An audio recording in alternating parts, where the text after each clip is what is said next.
Retracer l'histoire de la construction de l'Europe serait une tâche colossale tant le continent a vécu des bouleversements de civilisation et de frontières au cours des derniers millénaires. Ici, nous allons parler de la construction de l'Europe unie moderne. Après un siècle terrible d'affrontements qui a conduit le continent au bord du gouffre, un homme va poser les bases d'une réconciliation d'une ampleur encore jamais envisagée. Le 9 mai 1950, Robert Schuman, ministre français des Affaires étrangères, prononce un discours inspiré par Jean Monnet. Il propose la mise en commun des ressources de charbon et d'acier de la France et de la République fédérale d'Allemagne dans une organisation ouverte aux autres pays d'Europe. Ainsi, aucun des deux ne pourra s'armer au détriment de l'autre et les économies des deux deviendront interdépendantes en créant une solidarité de fait. L'histoire de cette communauté a commencé le 9 mai 1950 par une proposition surprenante. Se faisant depuis plus de 20 ans le champion d'une Europe unie, la France a toujours eu pour objet essentiel de servir la paix.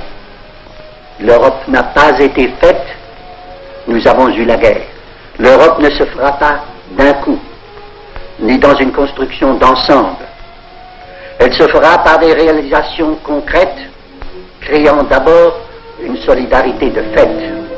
Seulement 5 ans après la fin de la Seconde Guerre mondiale, c'est le point de vue d'un visionnaire, mais l'expérience risque d'être délicate et complexe. En 1951, ce ne sera pas 2, mais 6 pays, la France, l'Allemagne de l'Ouest, le Luxembourg, les Pays-Bas, la Belgique et l'Italie, qui signent un traité instituant la communauté économique du charbon et de l'acier, qu'on nommera aussi la CECA. Contre toute attente, l'entente fonctionne à merveille et dépasse même les objectifs. Les Français se prennent à rêver d'aller plus loin et proposent un traité instituant la communauté européenne de défense, la CED. L'idée d'une défense commune est approuvée le 27 mai 1952. Mais en 1954, un pays ne ratifiera pas ce traité, celui-là même qu'il avait proposé, la France. Peut-être était-ce prématuré et les députés tricolores ont estimé qu'un tel projet risquait de placer de fait le continent sous la protection des États-Unis dans le contexte de la guerre froide. Après de longues négociations, le pas suivant sera franchi le 25 mars 1957 avec la signature à Rome des traités qui vont instituer la communauté économique européenne et Euratom.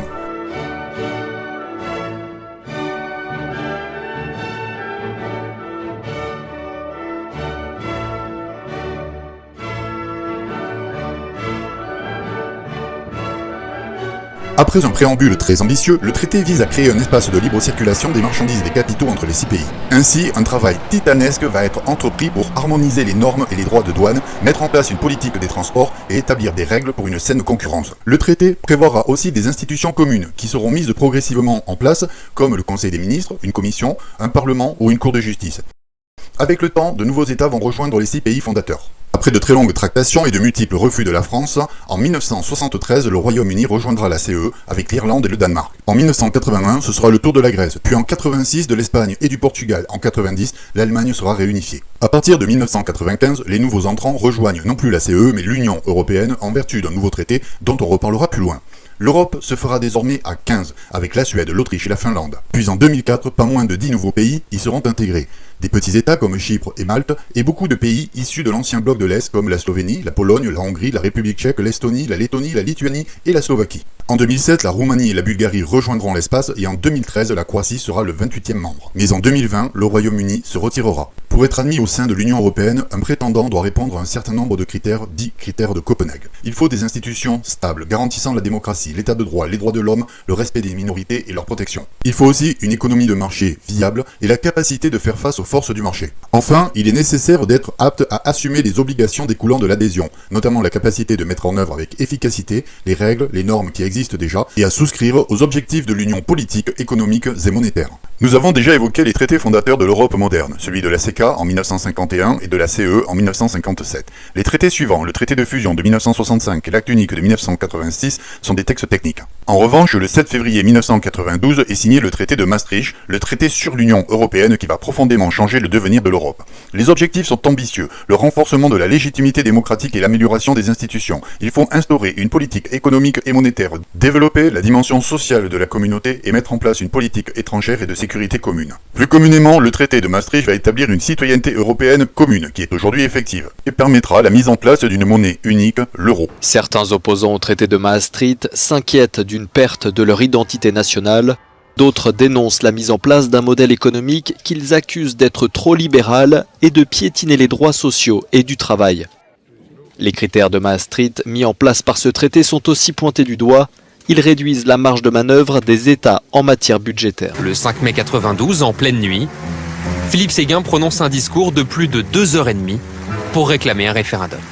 Je le proclame d'emblée, Dès lors que l'entrée de la France dans l'Europe de Maastricht constitue bien l'acte historique qu'a évoqué le président de la République, il serait normal, nécessaire, légitime, indispensable que la parole soit donnée au peuple. Il est alors nécessaire que les citoyens de plusieurs pays s'expriment directement pour donner leur aval à cette perte de souveraineté. C'est pour cela qu'en France, un référendum sera organisé. Il recueillera un maigre 51% de oui.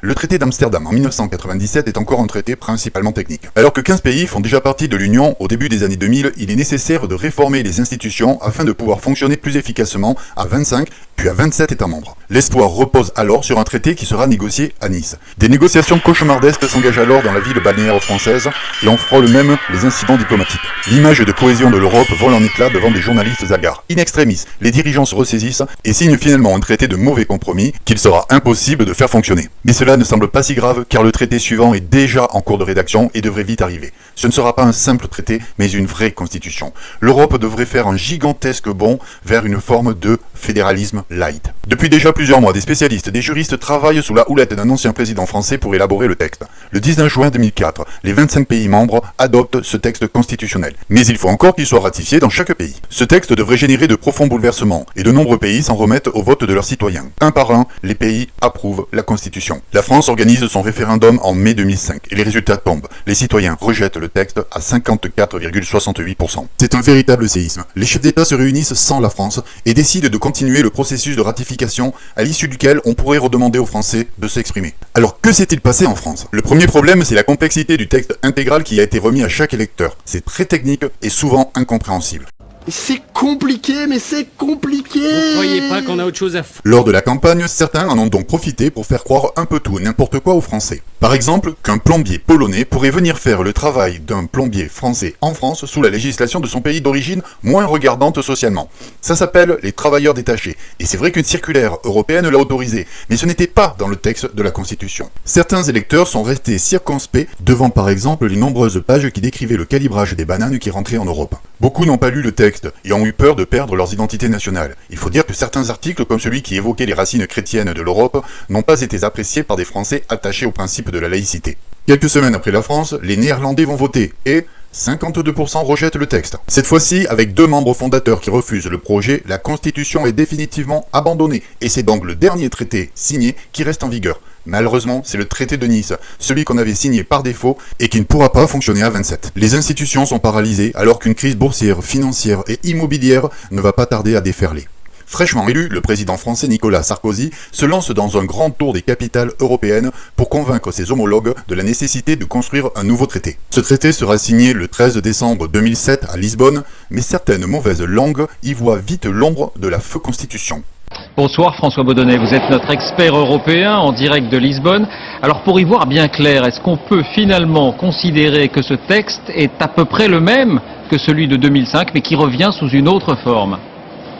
Alors le traité de Lisbonne qui a été signé ici derrière moi il y a quelques heures est une réplique fidèle à 90% de la Constitution européenne. Pour prendre une image, je dirais que c'est un peu comme des frères jumeaux qui porteraient des vêtements de couleurs différentes. En fait, tout se joue dans l'apparence. Alors comment fonctionne l'Union européenne avec le traité de Lisbonne ?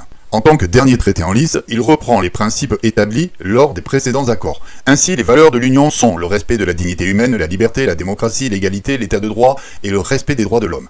Les symboles sont le drapeau bleu avec la couronne de 12 étoiles, l'hymne et l'ode à la joie de Beethoven, la devise est unité dans la diversité. Et la fête de l'Europe est le 9 mai en commémoration du discours de Schuman. Les institutions restent complexes, mais on peut arriver à les résumer. Le point de départ de ce qui se passe dans l'Union, c'est le Conseil européen. Les chefs d'État et de gouvernement des pays membres y siègent et se réunissent régulièrement. C'est eux qui donnent les grandes idées, fixent les directions que devront prendre les politiques européennes. Ils donnent des impulsions, notamment à la Commission qui siège à Bruxelles. Les commissaires sont des hauts fonctionnaires proposés par les chefs d'État, puis auditionnés, approuvés ou non, et très contrôlés par le Parlement. Ils proposent, rédigent des directives et ont un pouvoir de sanction. Le Conseil de l'Union, eh oui, c'est un peu tordu d'avoir 2 institutions différentes, un Conseil européen et un Conseil de l'Union qui portent des noms aussi semblables. Mais bon, on dira le Conseil des ministres de l'Union pour que les choses soient plus claires. Ce sont les ministres des pays qui se réunissent pour prendre les décisions en fonction de leur portefeuille. Le Conseil de l'Union peut à lui seul voter certains textes. L'autre institution importante est le Parlement européen qui siège à Bruxelles et à Strasbourg. Les eurodéputés sont élus par les citoyens, leur nombre par pays dépend de la taille de la population. Les députés votent la majorité des textes européens. Le comité économique et social et le comité des régions sont des organes uniquement consultatifs faits sur le modèle du Conseil économique et social français, mais qui ont gagné en efficacité. Enfin, certaines institutions sont autonomes, totalement indépendantes du pouvoir politique. C'est le cas de la Cour de justice, bien sûr, de la Cour des comptes ou de la Banque centrale qui gère l'euro. Les textes issus des institutions sont les règlements qui sont directement applicables dans tous les pays, mais ont forcément une portée qui reste très vague et générale. Les directives sont les textes les plus nombreux et détaillés, mais comme leur nom l'indique, elles ne font que donner un objectif à atteindre par les États. Les moyens d'y parvenir relèvent toujours des parlements nationaux. Les décisions sont-elles des instruments d'exécution du droit européen? J'espère que vous y voyez maintenant un peu plus clair sur cette Europe. Mais ils ont du mal avec le code. Oui, ils ont du mal avec tout. N'oubliez pas de vous abonner pour découvrir plein d'informations sur le monde et sur l'histoire, et à très bientôt.